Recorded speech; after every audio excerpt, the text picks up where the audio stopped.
Hallo maha, agus fiscar ma, agus fáilte deis bhá is bíag, agus tá political siú ulicar tinna géisteach is na hástúdichen, TG4 agus S4C. So welcome to this session with, they've got different titles, but the bosses of S4C and TG4, who are both, you wait for buses for a long time, hástúdichen are the same thing. Two of them then pop up at once within a couple of months, and you can notice they all got the memo about white sand shoes.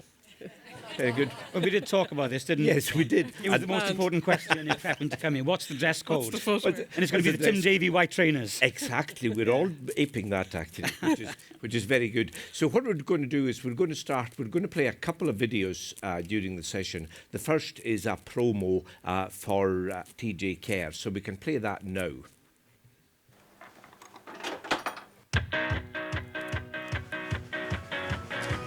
Hasta luego, chicos. Vámonos. Ní écinn siad marrála mac sinna tar siúil insan na taistigh fólam tríd an sprí. How the hurling you? We got Just na daoine lean na mánaíocht go móin. Tá side stempel ó Mecca. We are the DU, the DUBS. We are the Dubs and we are the best. Dublin! Chiweed Wahaki. That's a long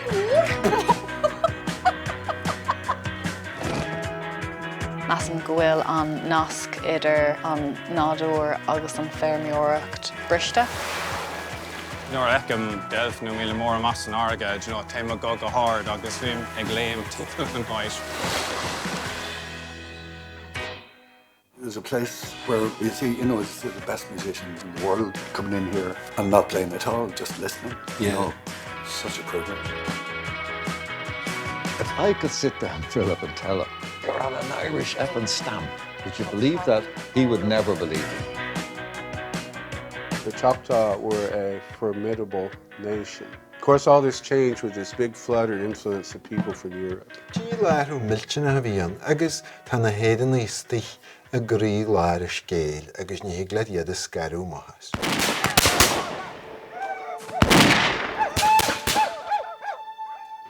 Chail beag nach gachu cronach duine aigen agus rud aigen.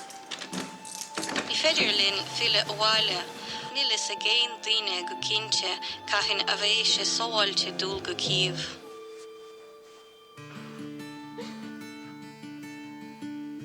I saw it all eat. Casfort did it kins agus dat man gwegel or so.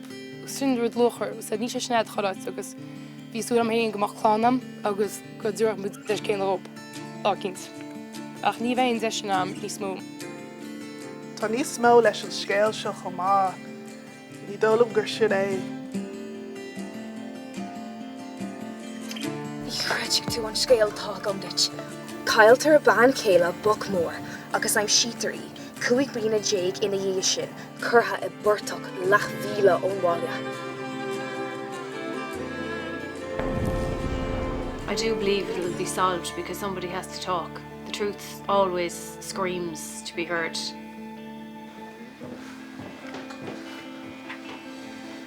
That's Humphrey Francis.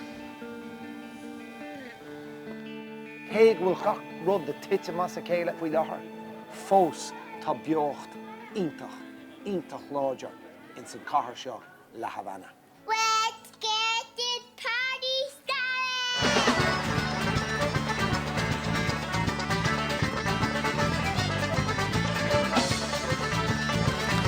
Big good boy, I'll tell you.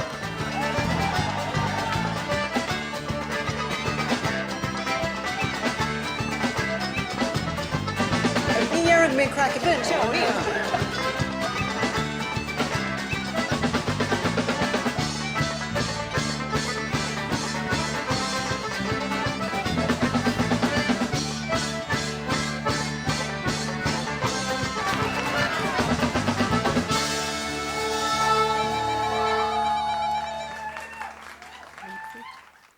Can't be a pinton score in Malahoala. After Mr. Tom monster.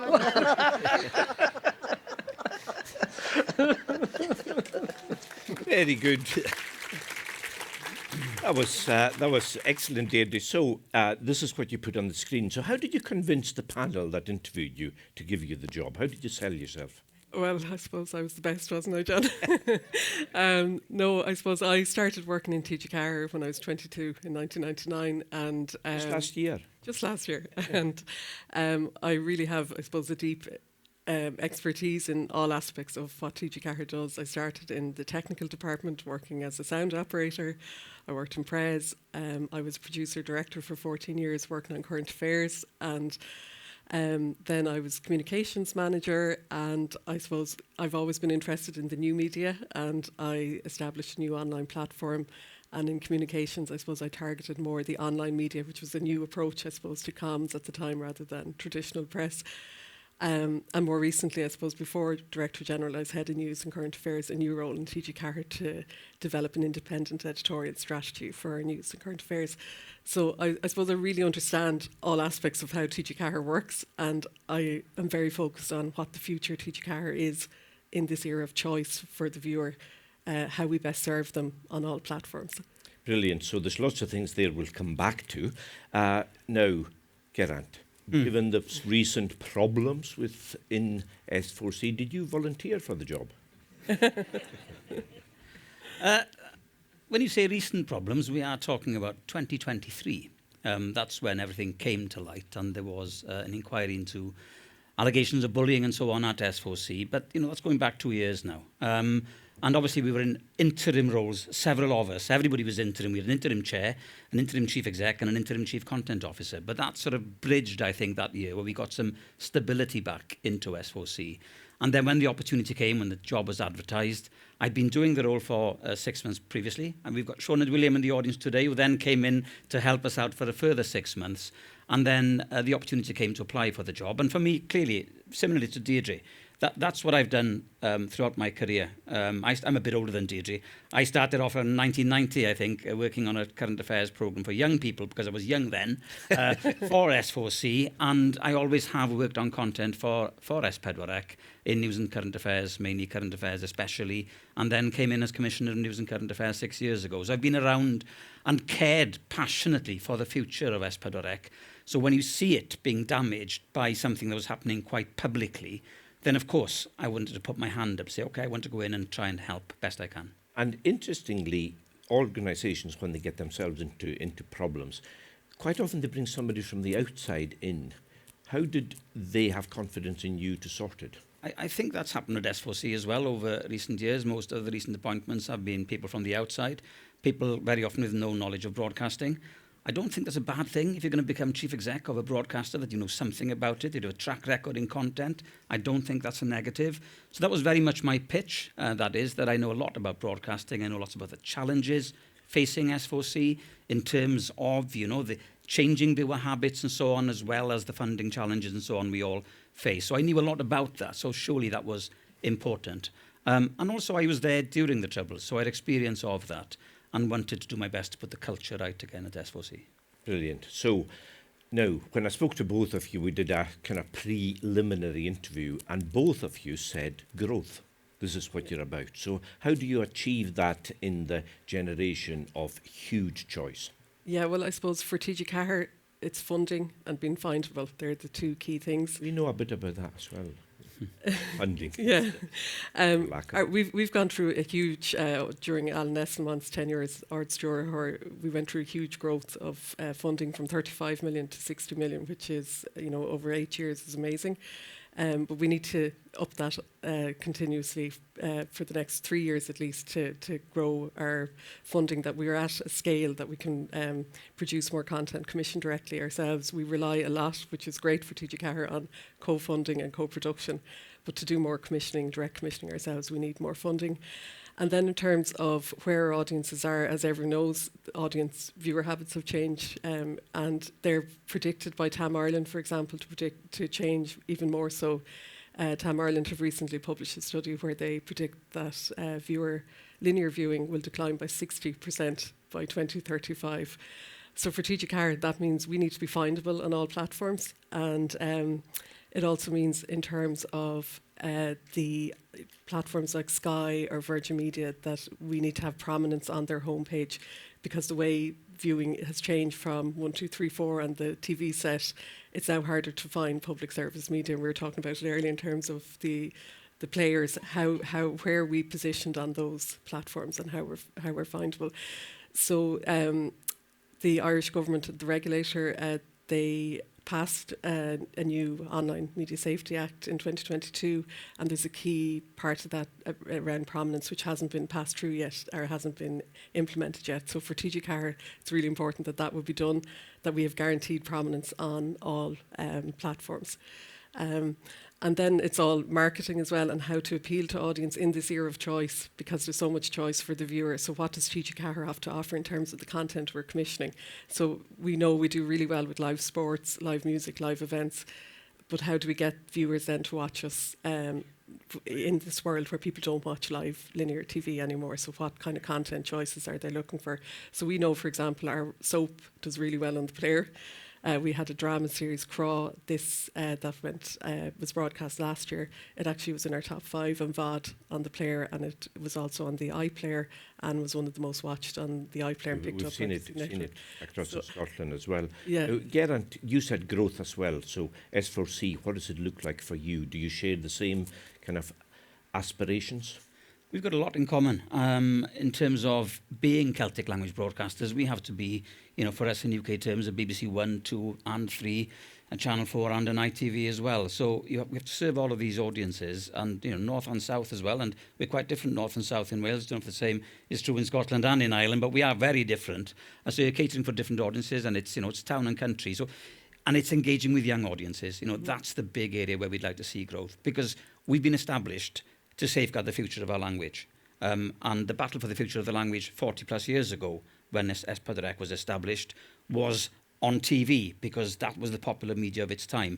Now, of course, it's on all the platforms. And where are young people consuming their content? Well, it's on YouTube, or it's on TikTok, or it's on Instagram. So in terms of growth and expansion, we have to be able, obviously, to serve our linear audiences, but we have to be able to do so much more to serve audiences that we're not currently reaching on linear, on these other platforms. And for that, you do need more money. I think we're nervous sometimes about asking for more money, but I think we have to, because if government wants to support public service media, then they really have to back it. There's no point having a public service broadcaster without sufficient funding to be able to compete. So I think that's very much going to be our pitch, that if we are to compete with the streamers and so on, then we have to have proper funding to be able to do that effectively. Are you nervous about the BBC Charter, because you get a lot of funding from the BBC? Well, we're funded not by the BBC, but by the licence fee. And it's not the BBC licence fee, it's the licence fee. And in some ways it's funded by people who are paying a kind of a tax, if you like, in the UK to get public service media. So it's part of BBC Charter Review. That will affect us in some way, but that will trigger the discussion around the future funding of S4C. And we'd like to think that we have our own case to make, that it's not dependent on what the BBC get, that if we're serious about safeguarding the future of the Welsh language and broadcasting the Welsh language, then it needs to be properly funded by itself. Now, we'll watch your video, because, Geraint, the under-35s, this is the holy grail for all of us, isn't it? Because they are the future of the language. Yeah. So we're going to watch Geraint's video now about two programmes I think you've done recently. Yeah, because we're very keen, obviously, on getting young people to engage with our content. We have a young people's strand called Hansh, which is, naughty, cheeky and challenging. And that's not a description of myself, that's the strand. All my teachers at school used to think I was, but there we are, that's another story. So Hansh is very daring and, putting content out there in a very bold kind of way, and very much digital first. But also thinking of a slightly different audience as well, that 25 to 44 audience, just slightly more difficult to reach with linear content. So we've commissioned 2 series during the past year. One called Amor a Mynydd, which translated is something like Love in the Alps, which is a dating show. And then the other is a Welsh language version of what's known in the UK as The Voice, a llais. And we did that because sometimes to bring people in, I think you have to give them something that's familiar. So when they see those 4 red chairs, they know what it is. But what we do is we make that very Welsh, and it's in the Welsh language entirely. And it's been a phenomenal success. So So it's a success by copying an English program? Not at all. It's actually a Dutch format. And we're the didn't know that. 75th territory in the world to be showing a version of The Voice. So it's, very often we're accused of just copying the English. I think they copy us as well. But it's not an English format. But we're familiar with it in the UK as an English format, of course, because of The Voice. Okay, let's watch it now then.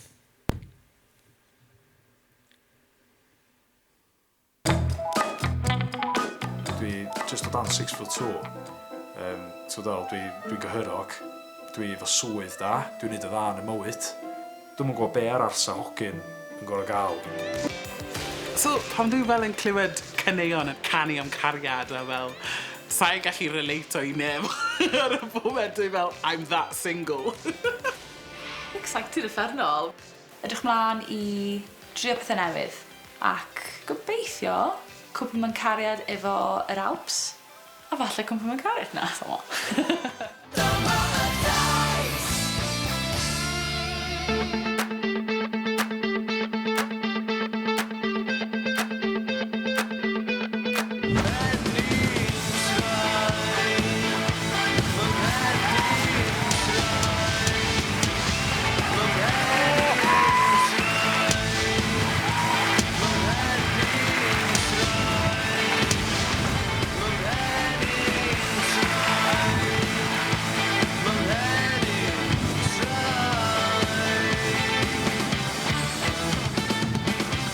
Enillydd, y llais, 2025, ydy Rose Data!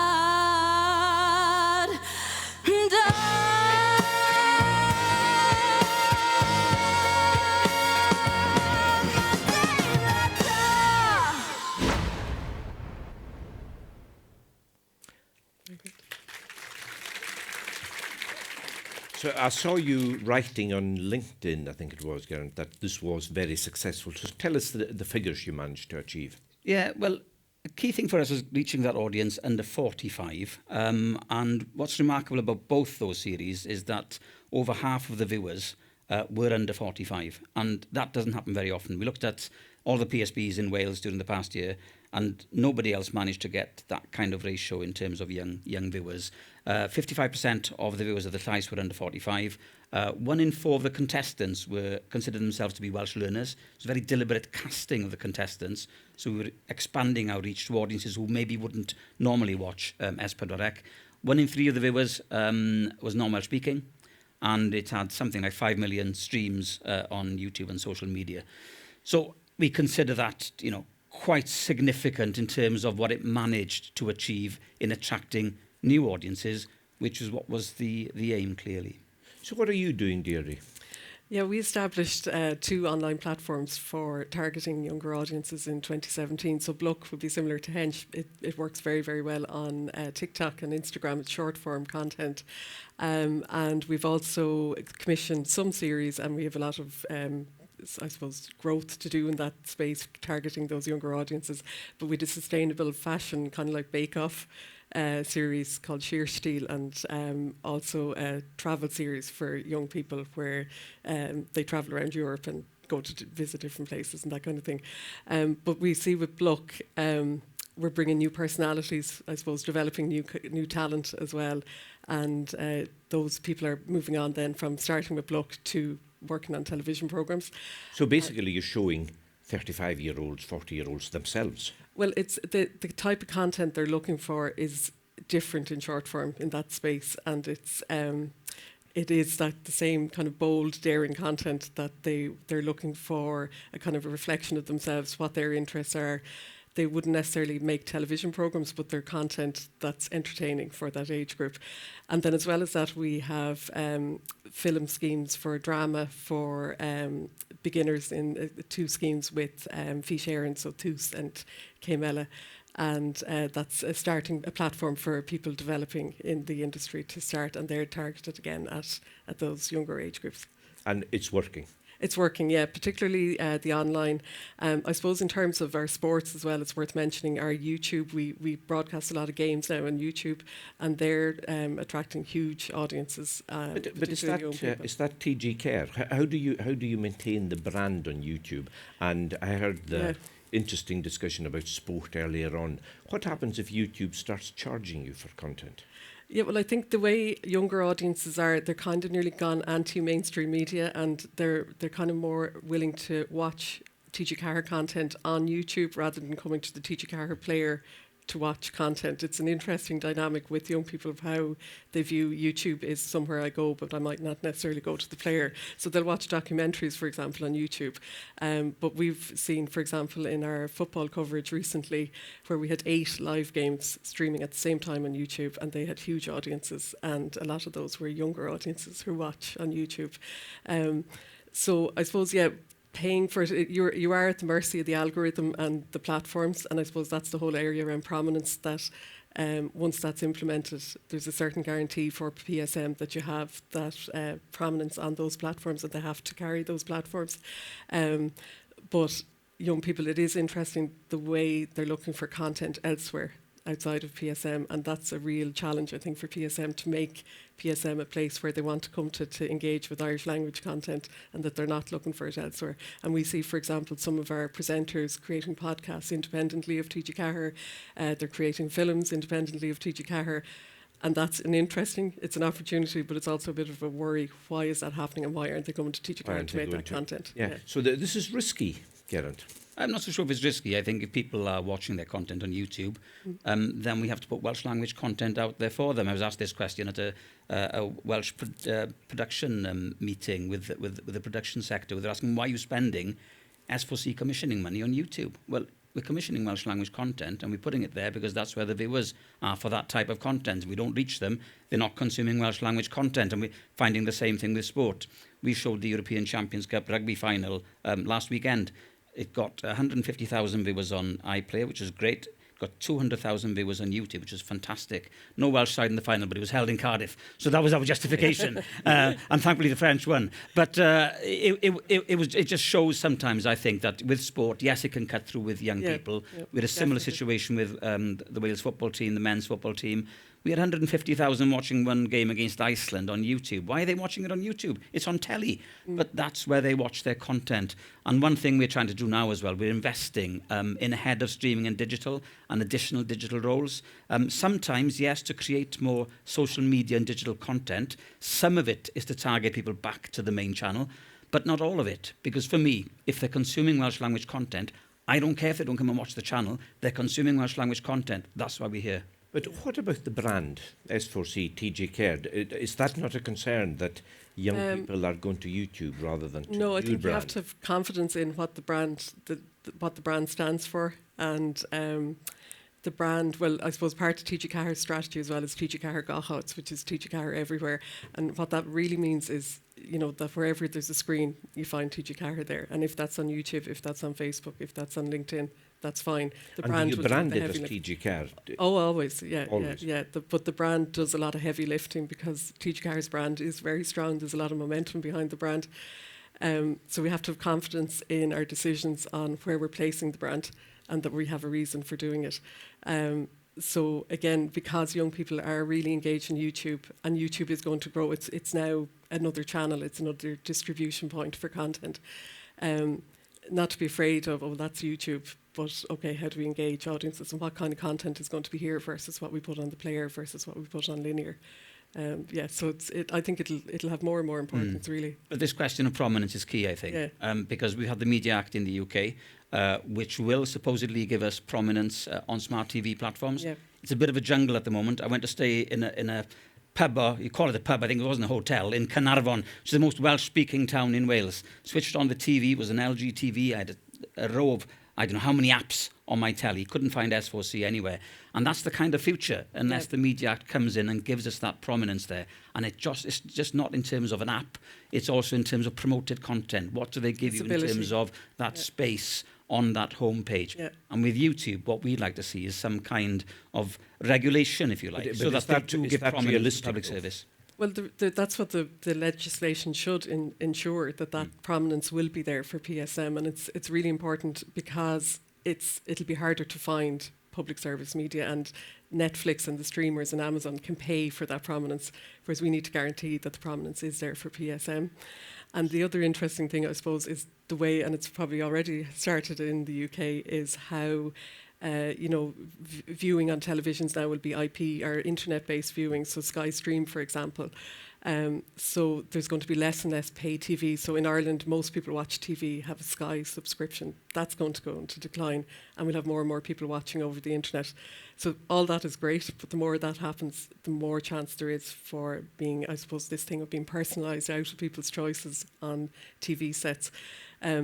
So we really need that prominence to be enacted, so to ensure that PSM, particularly at minority language PSM, because we don't have the money to pay for that prominence, so we need to ensure that we're visible for. Okay, look forward 5 years. Yeah. Where are you both going to be? Not you personally, but the Welsh language broadcast. You think I'll be gone, John? Look, I think it's a challenge. I think what's being put in place in terms of legislation will put us in a better place. I think we are, at the cusp of this huge change in terms of not just viewing patterns, but how it's served to us on smart TVs. Yeah. I mean, we're moving to DTT switch off around 2034 probably. So by that time, we'll all be watching telly through IPTV. Yeah. So securing that prominence is absolutely key. And on things like YouTube, which is becoming very much not just a mobile viewing device now, it is very much in your living room. And that's why I think, getting that prominence there is essential. There's no EPG on YouTube. Yep. And that's what we're trying to replicate, isn't it? It's that thing of having, a set of channels served up to you and you pick one that you want. If we're not there at all, then nobody's going to be watching us. So I am hopeful. I think that the content that we're producing is fantastic. I think through the tough time for S4C over the past couple of years, that's one thing that the production sector has done, has ensured that the content we serve to our audiences has been fantastic. It's been award-winning. And we'll continue to do that. So I'm very, very optimistic about the future. You're both very optimistic, which is good to see. It is. It's a very positive time, particularly I suppose there's a lot happening in the Irish regulatory sector with Commission Imian. They were only established 2 years ago. We have a broadcasting bill going through the committees in the moment in Parliament for a review of the broadcasting bill. So the language in the bill has changed from broadcasting to multi-platform to platform neutral. So all that is positive.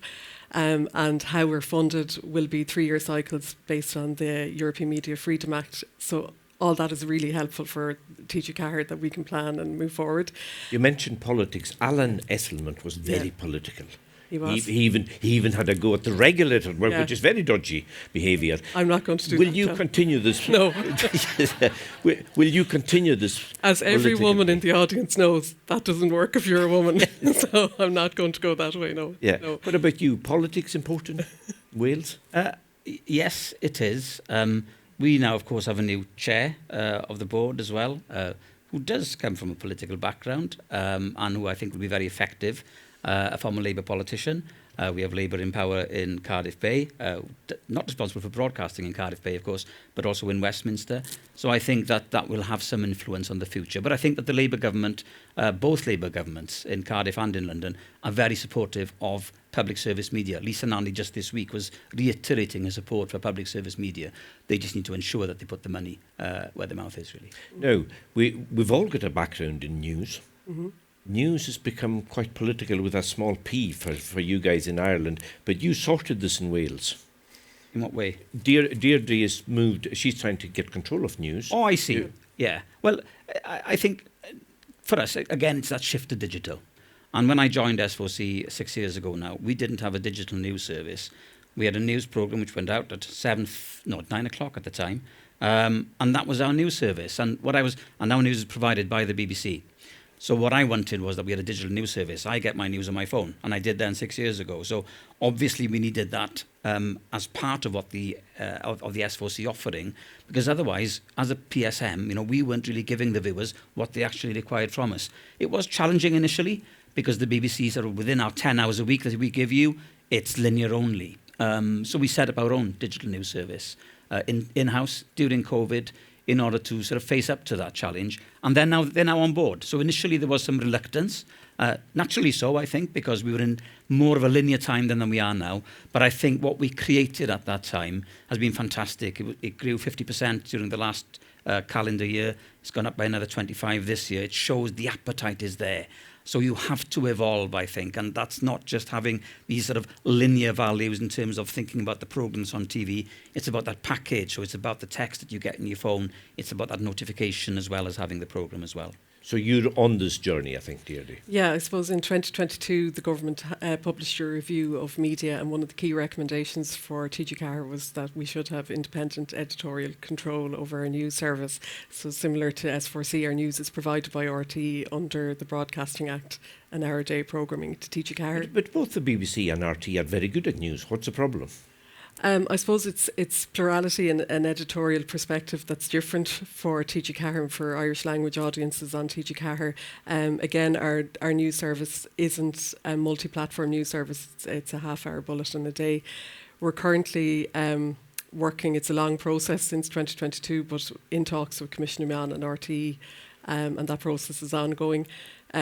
But we do hope that we will have a way forward in the next few months on how we'll deliver editorial independence for TG4. And what will the viewer notice? Well, what we did, I suppose, as part of, prior to the government report, TG4 commissioned a research study in 2021, and that showed there was a clear demand for digital news, that Irish language audiences look for news on their phone online first. Radio actually was their second source of news, and television was their third source of news. So it showed clearly we weren't catering for them properly with our news provision. So for us, it would be key to have a better linear service, but also to have a digital service and to provide news again in podcasts, in develop our current affairs strand, you know, that we have a whole news and current affairs strand, I suppose, as part of TG4. It's not something that we've done up until recently. We didn't have current affairs programs, for example. So we want to look at developing linear and digital services for the audiences, and really that there is a kind of sense of I must tune in to see what's on the news, because there's something there that I won't see elsewhere in English, and that it offers something unique, distinctive and unique to the audience. And you're right, John, BBC are very good at news, and the news service that we get from them on television is very good. The reporting, you know, from any part of the world where there's a conflict or something that they're able to send to, it really adds value to what we have as a channel. But it is that element of editorial control, that it's not BBC Space on S4C. Exactly. It is S4C content that they're producing for us. And I think there's something quite subtle in that that's important. Editorially important. Yeah. Now, in terms of talking about the audiences, this is what we're all in the business for. Yeah. Where do you see Geraint? Where do you see your content? Where's it going? I think we're very strong on sport currently. That does very well for us. But, you know, rights are increasingly challenging. We're in the middle of current negotiations with the URC about rugby rights, which are not progressing the way we maybe would have liked. And I know that other broadcasters within the room have similar arrangements with the URC. And football rights are something that we had... hugely expensive. Hugely expensive, and we had them as a free-to-air exclusive until very recently. Not so now. They are shared with us in the BBC currently. So we do show them, but clearly we don't have the same numbers turning to us if they're showed on another free-to-air broadcaster. And drama is key for us. Again, expensive. Co-productions do help, but I think there's something about the uniqueness that you get with a native language production where you have, again, total control in terms of the editorial of that drama as well, which is very important. And kids are so important to us. Young people is important to us as well. And that kids' content, you know, is something that we don't always value because you don't judge it in terms of viewing figures. But again, it's so important to bring people into the channel, you know, from birth. Presumably you'll echo a lot of that, Deirdre. Yeah, I mean, sport is a key, and Ronan is sitting here in front of me, is a key part of our schedule. And I suppose TG4 particularly champion women in sport, and we've a long-standing partnership with ladies football since 2001. We, for example, recently showed women's hockey on YouTube, and that was a huge success because we're providing a niche sport that maybe other broadcasters aren't interested in. But it works really well. What we've noticed as well on our player is people watch sport live on our player. They also watch it. It works across all platforms. As well as that, I suppose music is really important to TG4's schedule. Documentaries were renowned, as you were talking about taxi drivers earlier, John. Every time you sit in a taxi in Ireland, they've great documentaries on TG4. We're known for our documentaries. And our film scheme have been very successful. We reached the Oscars in 2023 with Colin Kuhn.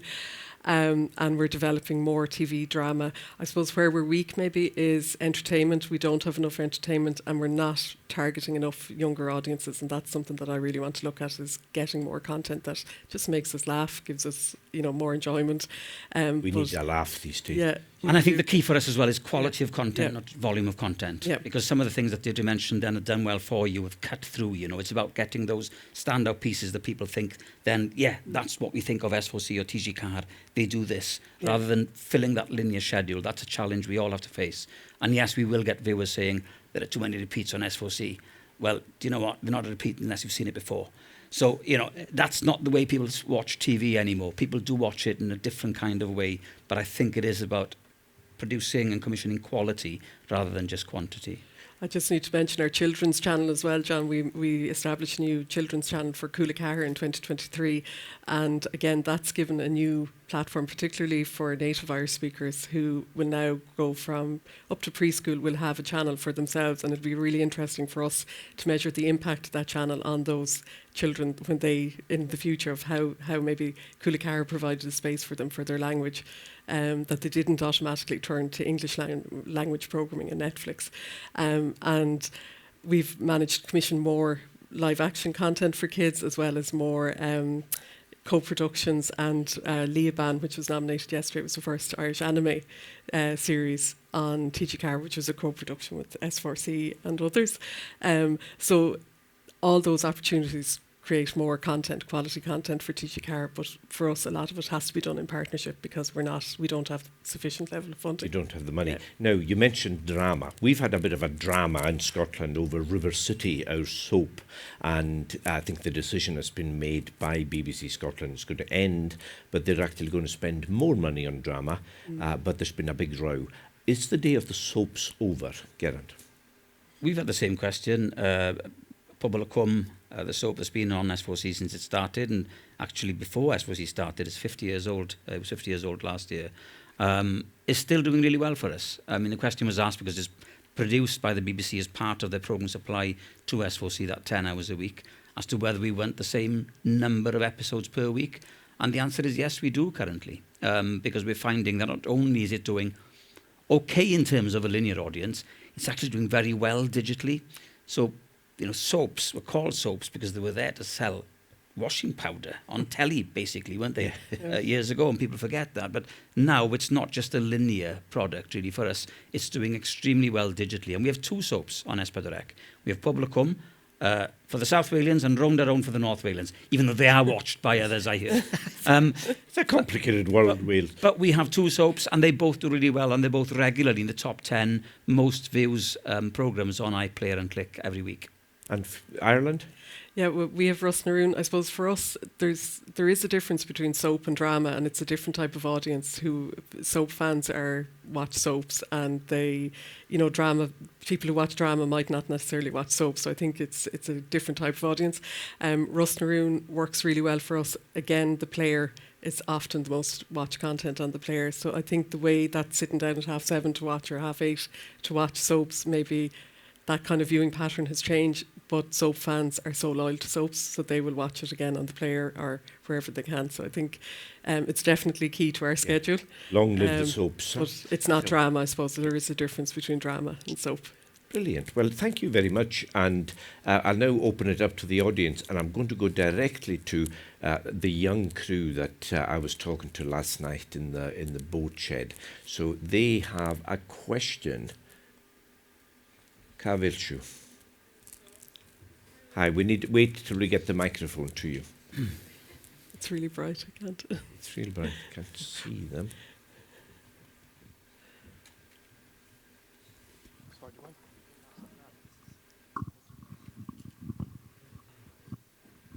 Hello, we're here today representing the speakers of not only Scottish Gaelic but also Cornish, Welsh and Gaeilge, and we've all recently been on a Celtic exchange where we realised we have so much in common in terms of trying to strengthen and protect our languages.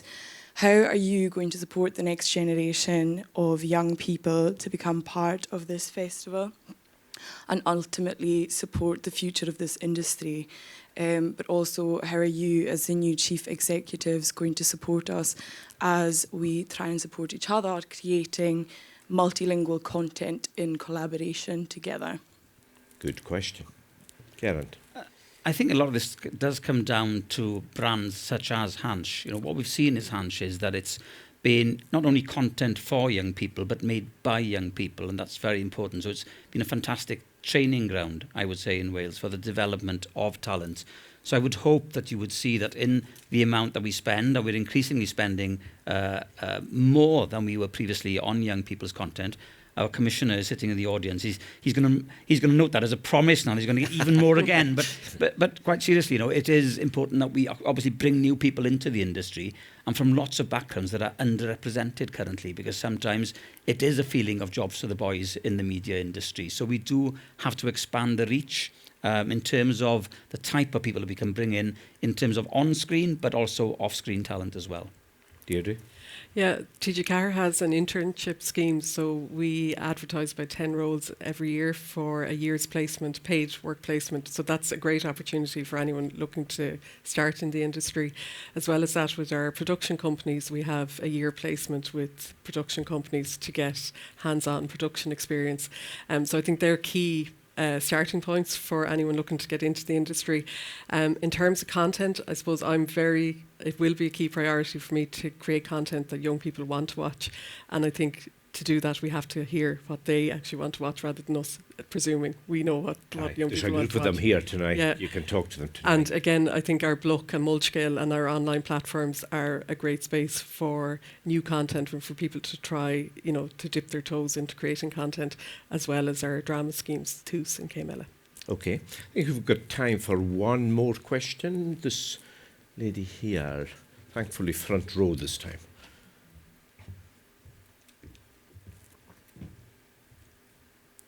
Hi there, I'm a freelance exec based in Wales.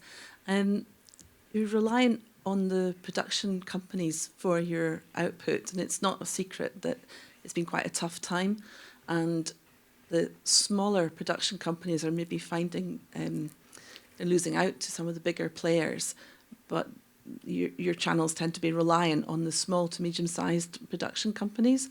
How do you perceive the health of the sector of your supply chain in your particular countries? I think it is challenging for production companies out there now and for freelancers as well, and we recognise that. I think for us as a commissioning strategy, you know, we would commission the best idea that fits our strategy and the ability of that company to be able to deliver it, and we would stick to that, rather than it being, okay, let's give bulk commissions to large companies because it may be more cost effective, or let's just open it up, you know, and have commissions coming in here, there and everywhere with much smaller companies. There are benefits to big companies sometimes in that they can provide you with an element of cost efficiency, reliability, and for some contracts that kind of works for us. You know, we have a daily magazine show which goes out in the afternoon and in the evening. It makes sense that that sits with a large production company, and just by the very fact that they do it, they become a large production company. So for the small ones, though, do they have to basically fit in with your strategy? They tend to be picking up a lot of the needs of the commissioning team rather than having bulk commissions. But I think we are open to commissioning with anybody. I think you'll find that in any of our commissioning sector meetings that, you know, we do commission a lot of smaller companies, but we hear as well quite often in Wales that there are too many production companies. But then the people saying there are too many production companies aren't going to put their hand up and say, well, okay, I'm going to pack up mine and, you know, join the other one. Because clearly people are passionate about making content in the Welsh language. But it's a problem that we recognise. But it's the mixed economy. That's what works best for us. We do need the larger companies, but we do need that diversity that smaller companies bring as well. Deirdre? Yeah, TG4 have a two-pronged approach, I suppose. We have multi-annual contracts with some companies, and what that has done is it's given stability to companies to develop, and it's a platform for them to scale up their companies, and that's worked particularly well for some of them. This year we had 2 open commissioning rounds which were open to everybody, and that gives smaller companies an opportunity to maybe apply for one programme that they'd like to make. So I think a two-pronged approach is really important. In terms of, it is challenging for TG4 at the moment in terms of our cost per hour, because we have less money to offer the sector, and there's now more opportunities with RT because they have to commission 25%, spend 25% of their budgets in the sector. So that'll be a challenge for us going forward. But I suppose what we try to do is develop regional companies in the Gaeltacht in particular, to keep people, and I suppose I'm always referencing Iriel Machmur who have Nemeton, but there's a whole generation of people who've stayed in Rhine because of Nemeton. So that's kind of part of our core ethos, is that we support Gaeltacht jobs and try and keep as many people working in their local area. But it is challenging for the sector because I suppose our cost per hours are less than RT's, and that is an issue that we need to address as well. Back to politics and money. Well, yeah, but also that TG4 are easy to work with, and that the sector want to work with us, and that's a key priority for me, that producers want to work with TG4 first, and that we have a great partnership relationship with them. But I do think the multi-annual contracts work really well, but also we need to have the rolling commissioning rounds as well to keep that new pipeline of talent and new creativity coming through. Okay, well, thank you both very much for being very open and also very optimistic, which is good to hear. So please show your appreciation. Well done.